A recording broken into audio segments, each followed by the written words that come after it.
Gengs, pernah dengar kota Poso? Sekilas, kota kecil di Sulawesi Tengah ini kelihatan damai, adem, dan dikenal punya alam yang cakep banget. Kopinya mantap, budayanya kaya, dan orang-orangnya ramah. Tapi, siapa sangka, tempat seindah itu pernah jadi medan perang antar umat beragama yang bikin Indonesia nangis bareng. Yes, kamu gak salah dengar. Dulu, Poso pernah jadi headline nasional gara-gara kerusuhan berdarah antara umat Islam dan Kristen. Rumah dibakar, orang dibunuh, dan dua komunitas yang tadinya hidup rukun berubah jadi saling curiga dan bermusuhan. Ngeri banget, kan? Tapi sebenarnya, kenapa bisa meledak segitu parahnya? Apa cuma karena beda agama? Atau ada aktor-aktor lain yang main di belakang layar? Dan yang paling penting, gimana akhirnya Poso bisa berdamai dan bangkit lagi? Kali ini, kita bakal ngulik tuntas tragedi Poso, dari awal mula konflik, siapa yang main api, sampai proses damai yang penuh perjuangan. So, stay tuned sampai akhir, karena ini bukan cuma sejarah, tapi pelajaran hidup yang masih relevan banget buat kita semua. Awal mula kerusuhan. Jadi ceritanya, semua bermula di akhir tahun 1998, di kota kecil nan adem, bernama Poso, Sulawesi Tengah. Sebuah kota yang selama ini adem ayem, damai-damai aja. Masyarakatnya hidup berdampingan, antara yang Muslim dan yang Kristen, saling sapa, saling bantu. Gak ada yang nyangka kalau kota ini bakal jadi lokasi tragedi kelam yang mengguncang satu negeri. Awalnya tuh sepele, gengs. Cuma gesekan kecil antara anak muda beda kampung. Biasalah, ego muda, emosi lebaran, katanya sih ribut karena salah paham di terminal. Tapi masalahnya, anak-anak muda ini datang dari dua komunitas yang beda agama.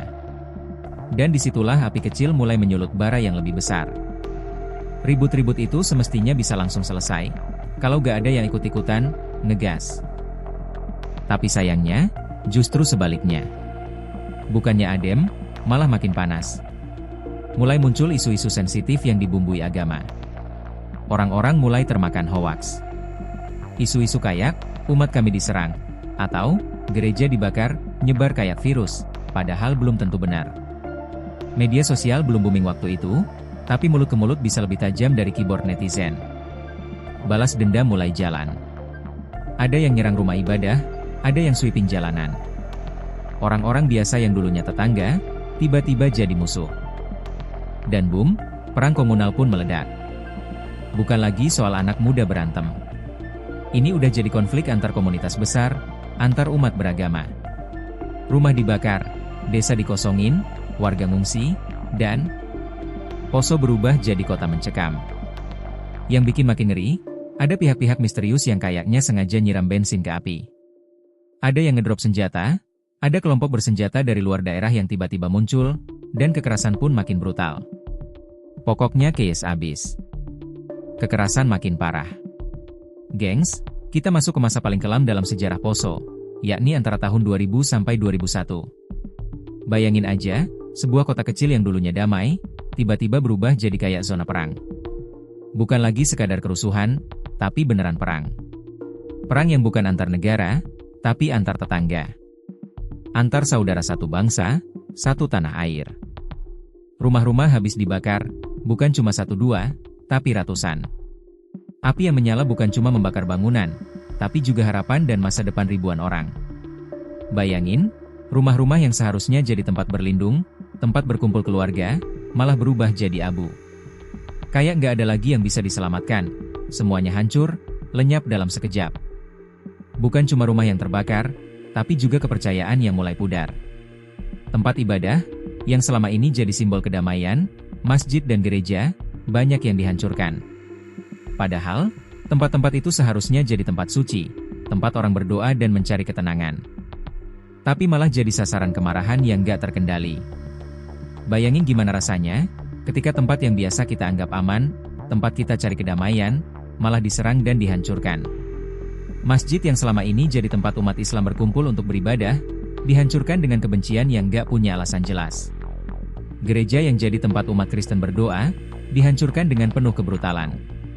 Apa yang terjadi di Poso ini gak cuma sekadar serangan fisik, tapi juga serangan terhadap hati nurani. Orang-orang yang selama ini hidup berdampingan, tiba-tiba dipaksa memilih sisi. Dan yang lebih mengerikan, yang mereka lihat cuma satu hal, Kamu bukan dari kelompokku, berarti kamu musuh. Logika dan rasionalitas mulai hilang. Mereka nggak lagi peduli siapa yang benar atau siapa yang salah. Yang ada cuma kebencian yang disebarkan tanpa filter. Kalau kamu beda agama, kamu dianggap ancaman. Kalau kamu bukan dari kelompok yang sama, kamu bukan lagi sekadar orang yang punya hak hidup di sana. Kamu sudah jadi musuh yang harus dilawan. Bahkan, bukan cuma musuh, kamu dianggap tak layak untuk hidup berdampingan. Dan inilah yang paling menakutkan. Bukan hanya rumah yang dibakar, tetapi juga rasa kemanusiaan yang mulai hancur, begitu cepat. Apa yang terjadi di Poso itu bukan hanya pertempuran antara agama. Itu adalah pertempuran terhadap kemanusiaan, terhadap nilai-nilai yang mengajarkan kita untuk hidup berdampingan. Ketika api mulai padam dan abu mulai mengendap, yang tersisa bukan hanya runtuhan, tetapi luka sosial yang jauh lebih dalam. Luka yang sulit sekali disembuhkan, bahkan oleh waktu. Warga sipil, mereka jadi korban utama. Banyak yang lari ke hutan, ke gunung, numpang di rumah keluarga jauh, atau ngungsi ke kota tetangga. Anak-anak kehilangan sekolah, orang tua kehilangan rumah, banyak yang kehilangan anggota keluarga, selamanya. Lalu muncullah kelompok-kelompok bersenjata. Milisi-milisi yang katanya datang untuk melindungi umatnya. Tapi perlindungan itu seringkali berubah jadi kekerasan brutal. Mereka bawa senjata api, parang, bom rakitan. Banyak dari mereka bukan orang Poso asli. Ada yang datang dari luar daerah, dan ini bikin konflik makin gak jelas siapa lawan siapa. Dan puncaknya ya Allah, tragis banget. Terjadi pembantaian di sejumlah desa, yang sampai sekarang masih membekas di hati para penyintas. Satu sisi menyerang sisi lain, lalu dibalas lagi dengan kekerasan yang lebih besar. Ini bukan cuma baku hantam, ini udah masuk ke level pembantaian massal. Mayat-mayat berserakan. Banyak korban gak sempat dikuburkan secara layak. Trauma kolektif pun menghantui generasi yang selamat. Korban? Ribuan jiwa. Gak cuma yang meninggal, tapi juga mereka yang selamat tapi terluka batinnya. Ada anak-anak kecil yang ngelihat langsung orang tuanya dibunuh. Ada ibu-ibu yang kehilangan suami dan anak sekaligus. Ada bapak-bapak yang gak bisa lagi pulang ke kampung halamannya karena takut diserang. Luka sosial ini dalam banget, gengs. Dan susah disembuhin. Di luar sana, Indonesia lagi reformasi. Tapi di Poso, orang-orang masih sibuk bertahan hidup. Dan yang lebih miris, konflik ini mulai dilirik oleh jaringan ekstremis, yang memanfaatkan situasi buat menyebar ideologi kekerasan. Poso, kota yang dulunya adem dan harmonis, berubah jadi simbol luka bangsa. Tapi, ini belum akhir cerita. Masih ada secercah harapan di tengah reruntuhan. Karena setelah semua darah dan air mata, akhirnya ada yang berani bilang, cukup. Jalan menuju damai. Untungnya gengs, Indonesia nggak tinggal diam. Saat dunia mulai menoleh ke Poso dengan ngeri, pemerintah pusat akhirnya turun tangan serius. Ini udah bukan lagi soal lokal. Ini soal wajah Indonesia, negeri yang katanya, Bhinneka Tunggal Ika, tapi rakyatnya berdarah-darah karena beda keyakinan. Pemerintah mulai kumpulin tokoh-tokoh dari dua kubu, ulama, pendeta, tokoh adat, bahkan mantan-mantan milisi. Semuanya diajak duduk bareng, tatap-tatapan, ngomong dari hati ke hati. Lokasinya? Di Malino, Sulawesi Selatan. Disinilah lahir Perjanjian Malino, tanggal 20 Desember 2001. Dan buat banyak orang, itu jadi titik balik alias turning point. Bayangin aja, setelah bertahun-tahun saling curiga, saling serang, sekarang mereka harus duduk satu meja dan bilang, kita harus akhiri ini. Gak gampang, gengs. Banyak dari mereka punya luka pribadi. Ada yang kehilangan keluarga, rumah, bahkan masa depan. Tapi demi generasi berikutnya, mereka nekat berdamai. Perjanjian Malino bukan cuma tanda tangan di atas kertas. Isinya benar-benar serius. Gencatan senjata, larangan membawa senjata, proses hukum buat pelaku kekerasan, pembentukan zona damai, sampai pemulihan rumah ibadah dan pemulangan pengungsi. Setelah itu, aparat mulai ambil alih. TNI dan Polri turun full tim buat jaga situasi. Pos-pos keamanan dibangun. Warga yang ngungsi mulai berani pulang ke kampung halaman. Rumah-rumah dibangun lagi, sekolah dibuka lagi, masjid dan gereja direnovasi. Tapi, damai itu nggak kayak sihir yang bisa, ting, terus semuanya beres. Prosesnya panjang, lama, dan penuh tantangan. Ada rasa takut yang belum hilang. Ada luka yang belum sembuh. Bahkan setelah perjanjian Malino, masih ada beberapa kejadian sporadis, masih ada kelompok yang mau main api. Tapi pelan-pelan, dengan dialog, pendidikan, dan dukungan komunitas, Poso mulai pulih. Yang luar biasa, generasi mudanya gak mau mewarisi kebencian. Mereka mulai bikin komunitas lintas agama. Ada yang bikin festival budaya bareng, buka usaha bareng, bahkan bikin konten bareng, kayak kamu sekarang, yang bikin video ini. Dari reruntuhan konflik, Poso mulai bangkit. Masyarakatnya belajar berdamai, bukan cuma sama orang lain, tapi juga sama masa lalu mereka sendiri. Dan hari ini, Poso jadi salah satu contoh kuat bahwa perdamaian itu mungkin, asal semua pihak mau buka hati dan turunin ego. Closing, call to action si pesan moral.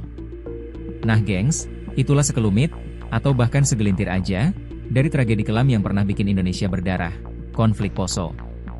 Kisah ini bukan cuma tentang dua kelompok yang berselisih, tapi tentang gimana kebencian kecil bisa berubah jadi api besar kalau gak segera dipadamkan.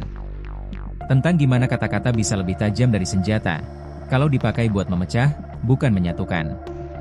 Tragedi Poso harusnya jadi wake up call buat kita semua, khususnya generasi muda yang hidup di era digital.